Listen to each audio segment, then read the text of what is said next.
দর্শক, কালের বিবর্তনের কারণে এই নদীটা বিলুপ্ত হয়ে যাচ্ছে দিন দিন। সেটাই আজ আপনাদেরকে দেখানোর চেষ্টা করব এবং সম্পূর্ণভাবে এর যা খুঁটিনাটি আছে সেগুলো নিয়ে আমরা দেখাবো। অবশ্যই চ্যানেলটাকে নতুন হয়ে থাকলে অবশ্যই চ্যানেলটাকে সাবস্ক্রাইব করে অল নোটিফিকেশনটা চালু করে রাখবেন। আমি দেখাতে চাই যে এই নদীটা কী কারণে এরকম বিলুপ্ত হয়ে যাচ্ছে। আপনারা দেখতেই পাচ্ছেন যে এটা একটা কুমার নদী। এই নদীটা একসময় ছিল অনেক বড় আকৃতির। আপনারা দেখতে পাচ্ছেন যে নদীর একুল থেকে ওকুল পর্যন্ত পানিতে ভরপুর ছিল যে নদীটা। সেই নদীটা আজ আপনারা দেখতে পাচ্ছেন ভিডিওতে, আজ কালের বিবর্তনের কারণে নদীটা বিলুপ্ত কাছাকাছি হয়ে গেছে। তো আমার ভিডিওর মাধ্যমে আমি চাইবো যে ঊর্ধ্বতম যে কর্তৃপক্ষরা আছে তারা যদি এই নদীটা সংস্করণ কাজ যদি শুরু না করে তাহলে পরে এই নদীটা যুগে যুগে এই নদীটা একসময় আর আমাদের মাঝে থাকবে না। আপনারা অবশ্যই ইতিমধ্যে জানেন যে নদীমাতৃক দেশ আমাদের বাংলাদেশ। তো এই নদীতে মানুষ থেকে পশু পাখি পর্যন্তকেও গোসল করানোর একটা প্রধান দিক এই নদীটা।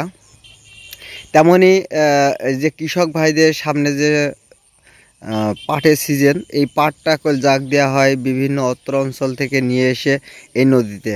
কিন্তু দেখুন যে আমি যদি দেখাই ক্যামেরার মাধ্যমে যে এই কর্নার থেকে নদীটার ওই কর্নার পর্যন্ত সম্পূর্ণ যেখানে এখন যে বর্ষা মৌসুমিতে পানিতে যে পানিতে একদম ভরপুর থাকে এবং একটু একটু জোয়ার হয়, ঢেউ হয়, সেগুলো নাই এখন এই মুহূর্তে। সেগুলো আপনারা দেখতেই পারছেন। দর্শক, আমি আপনাদেরকে ভালোভাবে বোঝাতে চাই যে একটা সময় এই নদী পথেই ছিল হাটবাজারের দূরপাল্লার লোক এখানে বেচাকেনা করতে আসতো। কেউ আসতো নৌকায়, কেউ আসতো বড় বড় যে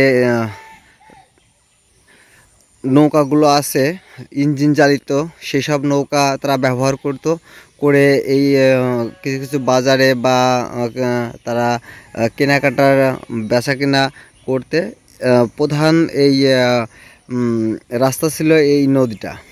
এখন বর্তমানে বিভিন্ন সড়ক হওয়ার কারণে নদী পথে যাতায়াতটা খুবই কম। তারপর যদি দর্শক আপনাদেরকে দেখানোর চেষ্টা করে, আপনারা দেখতেই পাচ্ছেন যে নদীতে অল্প কিছু পানি ইতিমধ্যে হয়ে গেছে, যেহেতু কয়েকটা দিন ধরেই এখানে নদীতে প্রচুর পরিমাণে বৃষ্টি হওয়ার কারণে এবং বর্ষা মৌসুম সেহেতু এই যে যতটুকু নদী পানি রয়েছে, আসলে এতটুকু পানি থাকার কথা না, এর চাইতে অতিরিক্ত পানি থাকার কথা। যে পুরোটা চর আপনি দেখতে পাচ্ছেন, আমি নদী যদি ওই পাড়টা দেখাই তাহলে আপনারা দেখতে পাচ্ছেন যে পুরোটা চরে রয়েছে। দর্শক, অবশ্যই চরে থাকার কথা না, চর হওয়ার কথা না। সেহেতু দেখুন যে পুরোটা নদীটা চরে ভরে গেছে। আর এখন এই সময়টা নদীতে পানির প্রচুর পরিমাণ পানি থাকে এবং তার গভীরতাও প্রচুর পরিমাণে থাকে।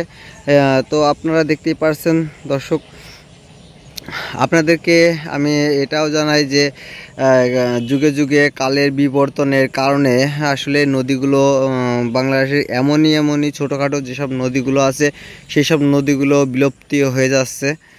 তো এগুলো আসলে আমরা যদি সবাই মিলে একসঙ্গে থাকি এবং কাজ করি তাহলে পরে এই নদীগুলো সংস্কার করতে আরও সুবিধা হয়। যেহেতু পানি শুকিয়ে গেলে পরে যে আশপাশে যে সাধারণ মানুষের দুর্ভোগের শেষ নেই। তো এই জন্য এখন এই নদীতে যুগে যুগেই দেখা যায় যে যুগে যুগেই নদীটা বিলুপ্ত হওয়ার পথে। দর্শক, আপনারা জানেন এটাই যে এক সময় এই নদীতে যে শিশু দেখা যেত, এক নদী এক প্রাণী, সেটা শিশু এবং বিভিন্ন প্রকারের মাছ যেটা নদীমাতৃক যে মাছগুলো আছে সেই মাছগুলো পাওয়া যেত, কিন্তু এখন সে বিভিন্ন প্রকারের মাছ নাই বললেই চলে। শিশুটা নাই। আমার বাপদাদার কাছে শুনছিলাম যে এই নদীতে এমন এক সময় ছিল যে ইলিশ মাছ পর্যন্ত পাওয়া যেত, কিন্তু সেটা দেখেন কালের বিবর্তনের কারণে নদীটা শুকিয়ে একদমই নদী যে একটা তার যে অপূর্ব সুন্দর, সেই সুন্দর বা সেই অপূর্ব সৌন্দর্যটা নাই বললেই চলে। আপনারা সেটা জানেন দর্শক। তো সেই মুহূর্তে আপনাদেরকে এটাই আমি দেখাচ্ছি। দেখতে পাচ্ছেন আপনারা যে আসলে যুগে যুগে যুগের সাথে তাল মিলিয়ে এই আমাদের বাংলাদেশ নদীমাতৃক দেশ, এখানে পানি স্বল্পতা খুবই দিন দিনই কমে যাচ্ছে, যার কারণে আমাদের প্রচণ্ড ক্ষতিগ্রস্ত মধ্যে আমরা রয়েছি, যেহেতু পানি না থাকার কারণে। তো দর্শক, আপনারা অবশ্যই ভিডিওটাকে না স্কিপ করে সম্পূর্ণ ভিডিওটাকে দেখার চেষ্টা করবেন। নেক্সট ভিডিও নিয়ে আমি আবার আসবো। ধন্যবাদ জানাই সকল দর্শককে।